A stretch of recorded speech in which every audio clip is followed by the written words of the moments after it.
हिजोको कथा हामी सुन्दै थियौँ। महामती प्राणनाथजीले देवमा गएर आदरणीय सुन्दर साथ जयाराम भाइ कंसराको जागरनी गर्नुभयो। उक्त स्थानमा 2 वर्षसम्म रहेर धेरै नयाँ सुन्दर साथको जागरनी गर्नुभयो। बीचमा सानो परीक्षा भयो कि महामती प्राणनाथजीको चर्चामा उहाँले गरेको दिव्य तत्त्वज्ञानको कुरा, आत्मबोधको कुराले सम्पूर्ण समाजका ग्रामीण व्यक्तिहरू तथा केही भेद बुद्धि भएका व्यक्तिहरूलाई आघात पुग्न गई फिरङ्गीहरूसँग गएर उनीहरूले उजुरी गर्दा उदो राज्यको कृपा भयो, हुकुमको स्वरूप आएर उनलाई सम्झाएर फर्काइदिनु भयो।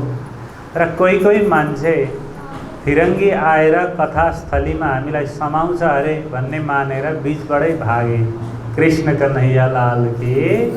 र यस्तो परीक्षा हुन्छ, मनुष्यलाई मृत्युको भय हुन्छ र हामी धर्मको मार्गमा कटिबद्ध भएर उभिन सकेका हुन्छौँ कि हुँदैनौँ भनेर कहिलेकाहीँ भगवानले, परमात्मा श्री कृष्णले परीक्षा गर्नुहुन्छ। र त्यो परीक्षामा जो खरो उत्रिन सक्छ त्यो सच्चा सुन्दर साथ हो, त्यो सच्चा भक्त हो। उक्त वृत्तान्त सुन्यौँ र त्यो ठाउँलाई कसरी छोडेर हिँड्ने। अब जहाँ बस्यो, जहाँ महामती प्राणनाथजी चर्चा गर्नुहुन्छ, सुन्दर साथलाई सधैँ सद्गुरु भइदिए हुन्थ्यो, प्राणनाथजी भइदिए हुन्थ्यो, हामीसँगै भइदिए हुन्थ्यो भन्ने भाव त स्वाभाविक रूपमा हुन्छ। र धामधनीको हुकुम अनुसार केही आरबी डाकाहरू आए अनि त्यो क्षेत्रमा लुट मचियो। त्यहाँका धन सम्पत्ति तथा मानिसहरूलाई पनि अपहरणकारीहरूले अपहरण गरे। त्यसमा केही सुन्दर साथ पनि पर्न गए। र यही शीर्षक बनाएर महामतीले, हे मेरा साथी हो, अब यो क्षेत्रको जागरणीको कर्म, यहाँको सत्सङ्ग, यहाँको चर्चा, प्रबोध कार्यलाई निरन्तर जयाराम भाइको नेतृत्वमा अघि बढाइरहनु भन्ने आज्ञा दिएर महामती प्राणनाथजी विभिन्न बन्दरगाह हुँदै ठाउँ ठाउँमा गएर 1 दिन 2 दिन कतै 4 दिन बस्दै सुन्दर साथको जागरनी, पहिल्यै सद्गुरुका समयमा जागेका सुन्दर साथहरूलाई सुदृढ गर्दै, जागिसकेर फेरि बिर्सिएकाहरूलाई झकझक्याउँदै तथा नयाँ सुन्दर साथलाई जगाउँदै अघि बढ्ने क्रममा ठट्टानगर आउनुभयो।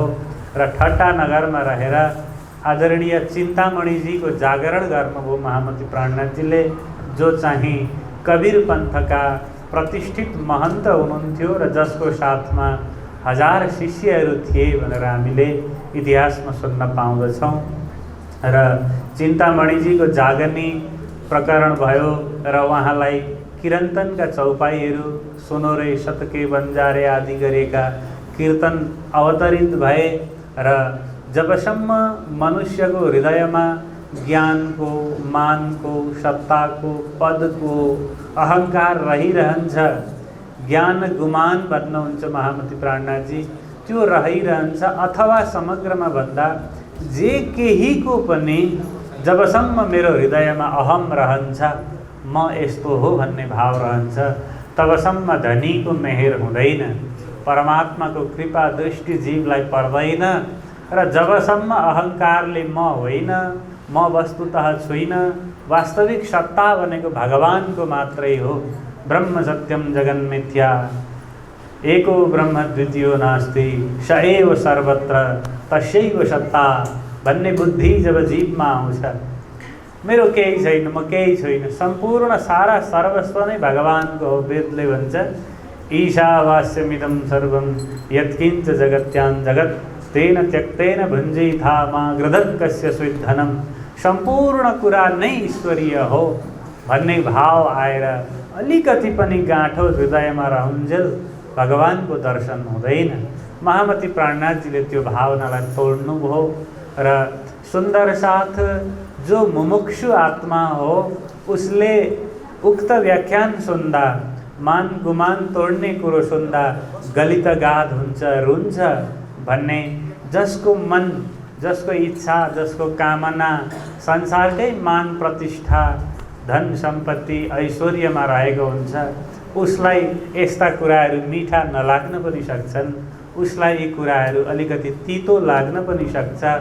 त यसमा दोष व्यक्तिको हो कि होइन?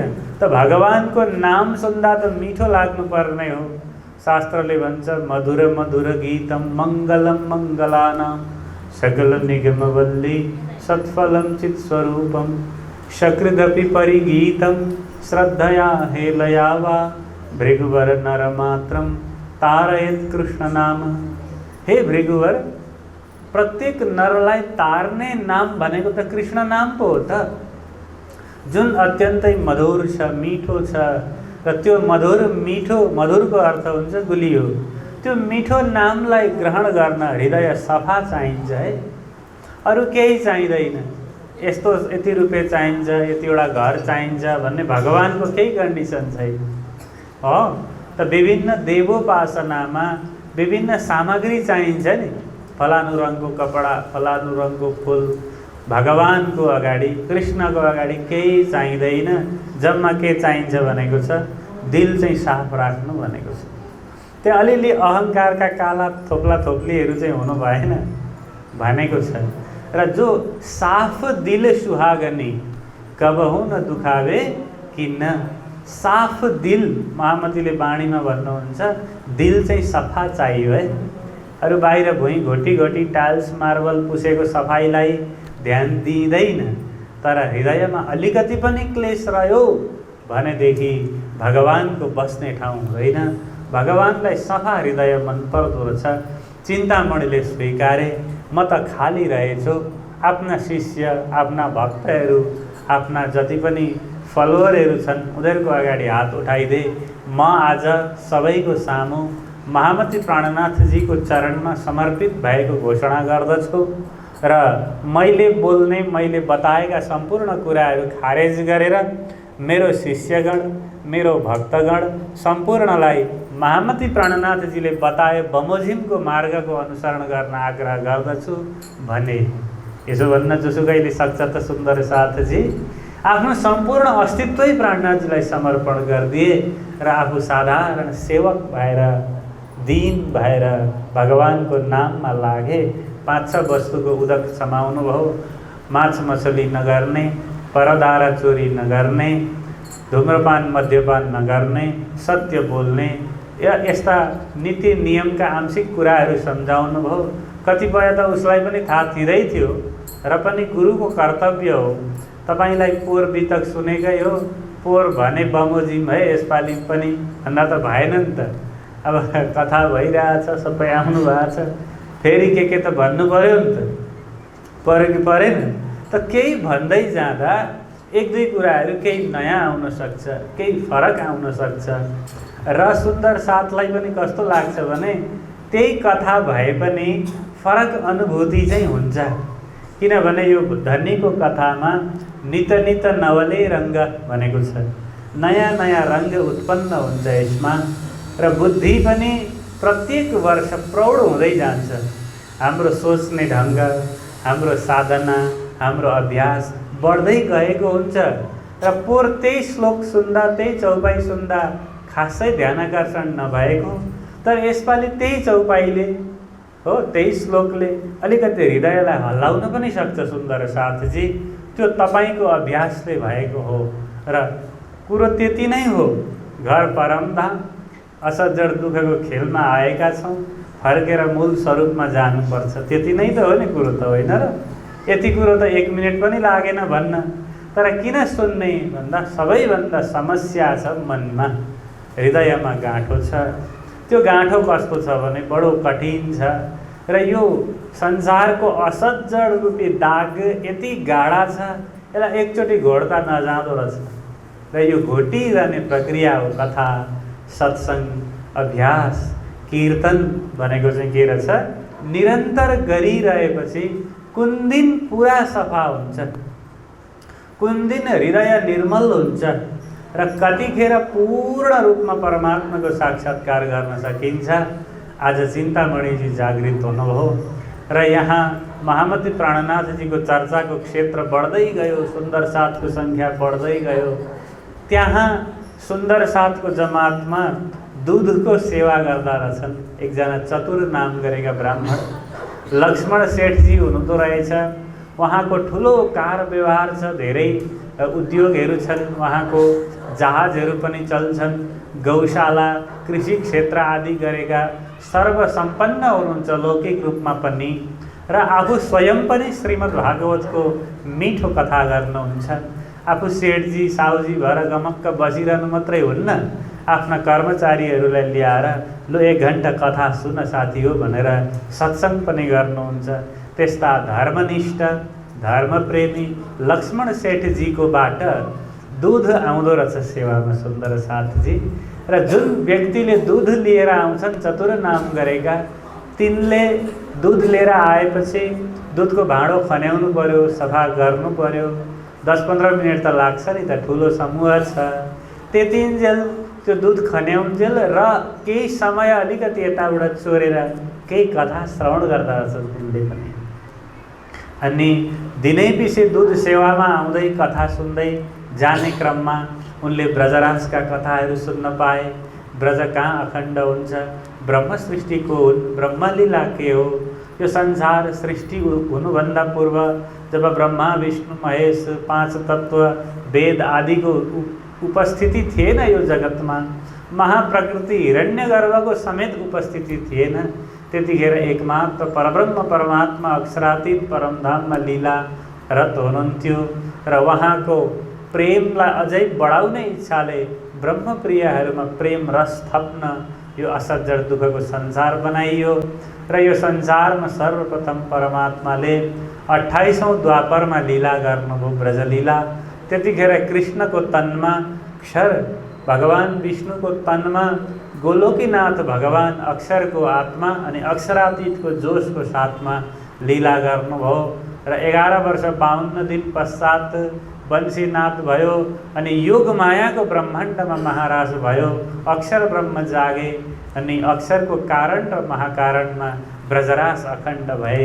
यी कथाहरू सुनेछन् उनले, हामीले सुन्दै आएको छौँ नि। हाम्रो मूल कथा यी नै हुन् सुन्दर साथजी। र भगवानको यो त्रिराह लीलामा स्पष्ट भइसक्दा आत्म जागनी हुन्छ भन्नुभएको छ। हामीले सोचेर बुझेर गर्नुपर्छ। यिनले यो कुरो बुझे, छर्लङ्ग भए, ए र पो रासमा सबै घरबार छोडेर काम छोडेर गए भनेर भनेको छ। अनि फर्केर आउँदा भोलि कसैले कसैलाई पनि केही भनेनन् पनि, गाली पनि गरेनन्, हिजो कहाँ गएको थियो पनि भनेनन्। किन? उपज्यो और जाने सोही ब्रह्माण्ड, जस्ताको त्यस्तै भगवानको मायाले अर्को ब्रह्माण्ड बन्यो।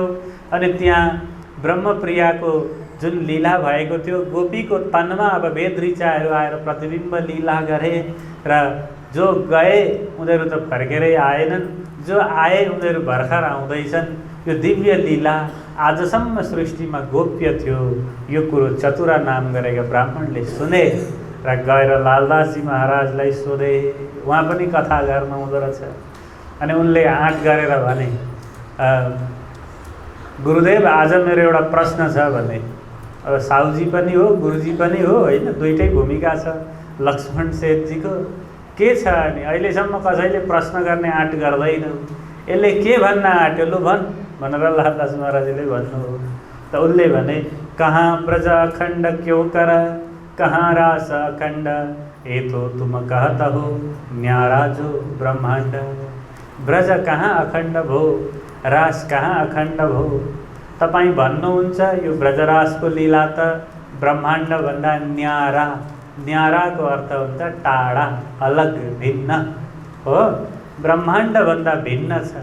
त्यसो भए चतुर ब्राह्मणले भने, तब चतुरे ने कहा क्यों आवे तुम्हारी नजर, तुम दिव्य दृष्टि कब पाओगे, क्यों कर होए फजर।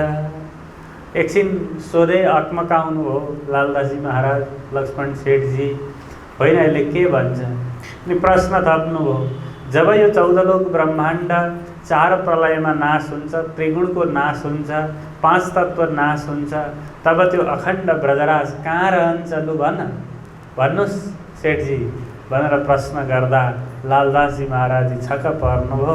अरे कहाँबाट यसले यस्तो कुरो लिएर आयो। तब लालदास चौकिया थे कहाँ सुनिए बात। स्वयं आफ्नै वृत्तान्त भन्नुहुन्छ लालदासजी महाराज।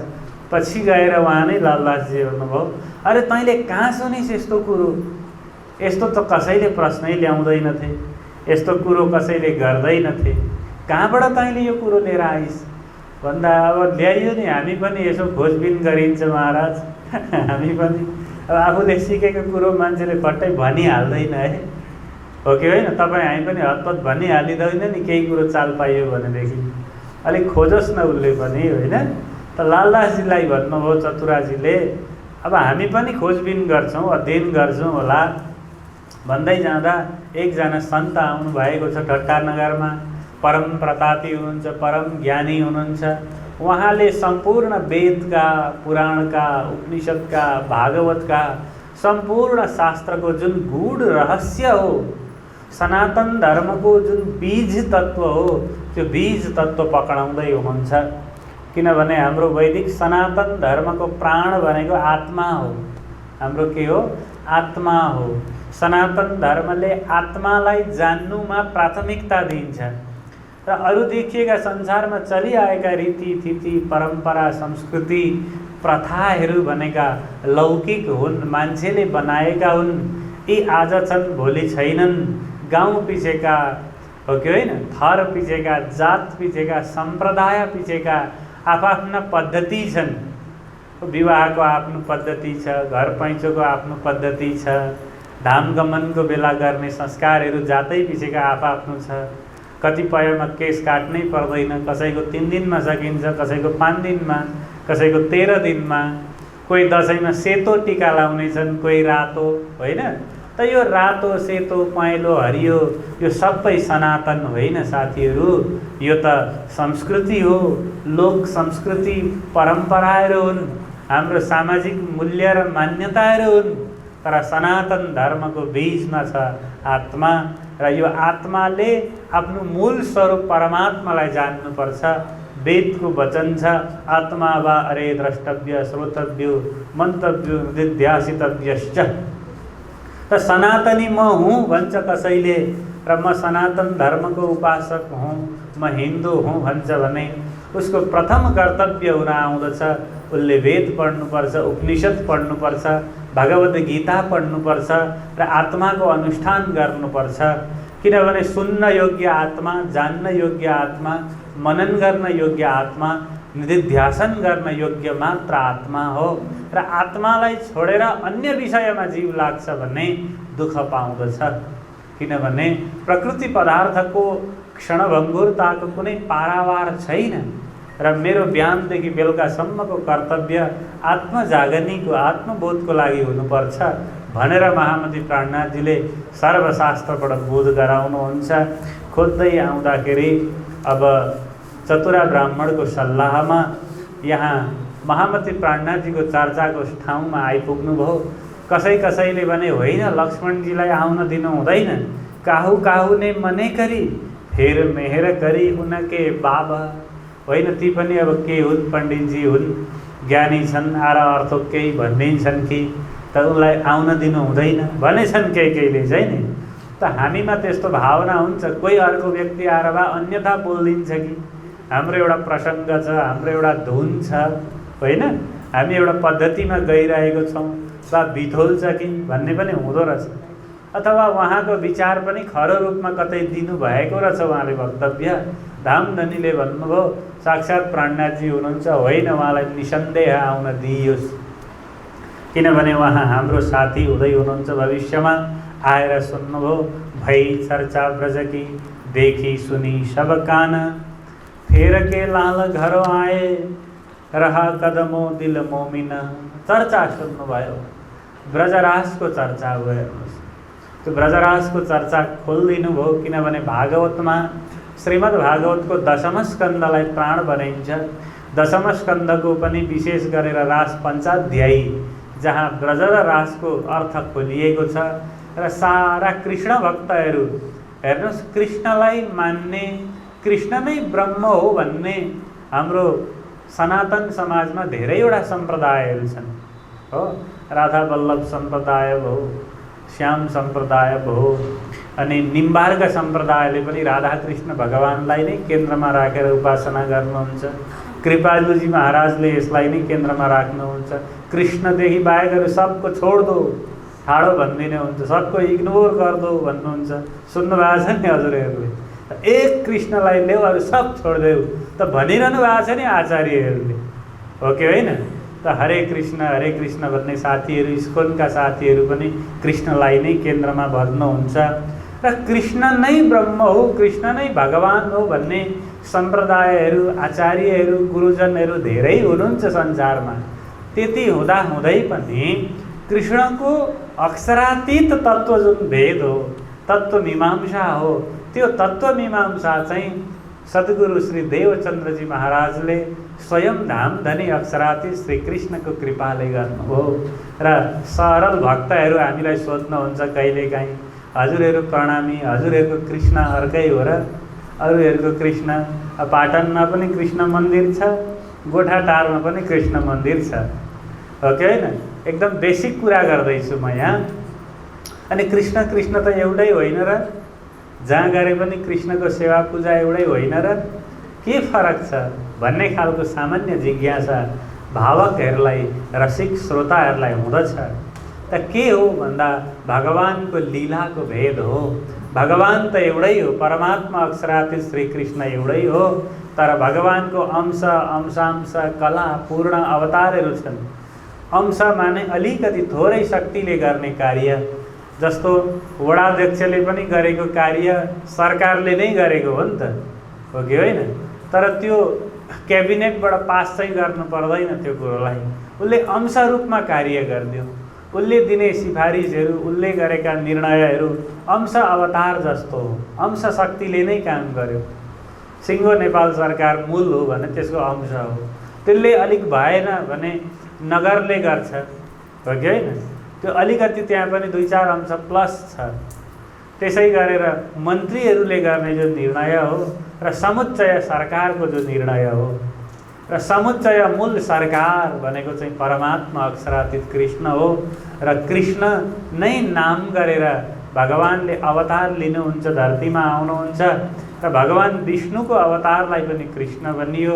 अनि गोलोकीनाथ भगवान विष्णु कृष्ण हुनुभन्दा अगाडि पनि कृष्ण त हुँदै हुनुहुन्छ नि गोलोक धाममा, हो कि होइन? जब ब्रह्मा विष्णु महेशले पनि कृष्णको उपासना गर्नुहुन्छ, जब पृथ्वीले गौरूप धारण गरेर ब्रह्मा विष्णु महेश गोलोक धाम गएको प्रसङ्ग आउँदछ शास्त्रमा, त्यतिखेर चन्द्रानना नाम गरेकी सखी द्वारपाल हुन्छन् र ब्रह्मा विष्णु महेश र गोरूपा पृथ्वी गोलोक धाम जाँदा प्रश्न गर्छिन्, तपाईँहरू कहाँबाट आउनुभएको भनेर प्रश्न गर्छिन्। अनि हामीलाई पनि नचिन्ने मान्छे हुन्छन् धरतीमा, हामी ब्रह्मा विष्णु महेश चिन्नु भएन भनेर भन्दा कुन ब्रह्माण्डका ब्रह्मा विष्णु महेश भनिदिन्छन् गोलोककी द्वारपालले। ब्रह्माजी झक्क पर्नुभयो, अरे अहो ब्रह्माण्डान्युतान्यानि नास्मभिदर्शितानि च। हो, हामीले त थाहै छैन त ब्रह्माण्ड अरू पनि थुप्रो छन्, कति छन् नि, संख्या चित्र दशामस्ति न विश्वानां कदाचन ब्रह्मा विष्णु शिवादीनां तथा संख्या न विद्यते। भगवानको लीलाभित्र अनन्त ब्रह्माण्ड छन्। हजुरहरू जस्ता ब्रह्मा विष्णु महेश पनि धेरै छन् हजुर। ब्रह्माण्डकै गणना साध्य छैन भने त्रिदेवको कहाँ गणना साध्य छ र मैले चिनिनँ भनेर भनिन् उनले। भन्दा कंस नामको असुरले जहाँ दुःख दिएको छ नि त्यहाँबाट आएको एक कंस चाहिँ सबै ठाउँ रहेन रहेछन् अरे, हो? किनभने गोलोकबाट कंस चाहिँ त्यो ब्रह्माण्ड यो ब्रह्माण्डमा मात्रै आएका रहेछन्। त अहिले वैज्ञानिकहरू पनि भन्छन् अरू पनि ब्रह्माण्ड हुनसक्छ, अरूतिर पनि मान्छेहरू बसेका हुन सक्छन् भनेर अहिले चन्द्रमाको अध्ययन गर्दैछन्, हो? अरू ब्रह्माण्डको अध्ययन गर्दैछन्, हो कि होइन? अरूतिर पनि जीवन छ होला भनेर शङ्का, शास्त्रले उहिले भनिसक्यो जीवनै जीवन छ, अनन्त ब्रह्माण्ड छन्, त्रिदेवै अनन्त छन्, हो कि होइन? तर भगवानको लीला कुन ब्रह्माण्डमा हुने भन्ने कुरोमा चाहिँ भगवान स्वतन्त्र हुनुहुन्छ। त भन्न जोड्न खोजेको के हो भन्दा कृष्णको लीला अपार छ है। र एउटा हामीले देवताको लीला जस्तो सम्झिनु हुँदैन कृष्णको लीलालाई। कृष्ण चाहिँ साक्षात भगवान हो, ब्रह्म हो र ब्रह्म परमात्मा र देवी देवतामा फरक छ। यो फरक छ भन्ने कुरो त हामीले श्रीमद् भागवत महात्म्यलाई ध्यान दिएर सुन्दा पनि बुझिहाल्यौँ। जब सुखदेवजी महाराजले राजा परीक्षितलाई श्रीमद् भागवत सुनाउन लाग्नुभयो, त्यतिखेर देवताहरू अमृतको कलश लिएर आए भन्ने प्रसङ्ग सुन्नु भएको छ कि छैन हजुरहरूले? हो। त भागवत भनेको के हो? भगवान कृष्णको प्रेम हो, कृष्णको अमृतमय दिव्य गाथा हो र परमात्मा श्री कृष्णको कथा सुन्न आज देवताहरू पनि अमृतको कलश लिएर साट्न आउनु पर्यो भनेपछि देवताहरूलाई, देवी देवताहरूलाई, असुरहरूलाई पनि त कृष्णको कथा त प्राप्य रहेन रहेछ नि त। हो, त्यस कारणले गर्दा कृष्ण चाहिँ स्वयं भगवान हो, कृष्ण पुरुषोत्तम हो, कृष्ण ब्रह्म हो र अरू देवी देवताहरू विभूतिहरू हुन्। र यदि हामीले त्रिदेवकै अवतार कृष्ण हो भनेर मान्यौँ भनेदेखि कृष्णलाई पूर्ण रूपमा बुझेको भन्ने मानिँदैन, किनभने उनीहरू पनि भगवानको भक्ति गर्दछन्। ब्रह्मा विष्णु महेश सहित देवी देवताहरू, यम आदि गरेका आचार्यहरू पनि कृष्णको उपासना गर्छन्। महामती प्राणनाथजीले यी कुरा खोल्दै जानुभयो र भागवतमा रासको वर्णन गर्दै आउँछ।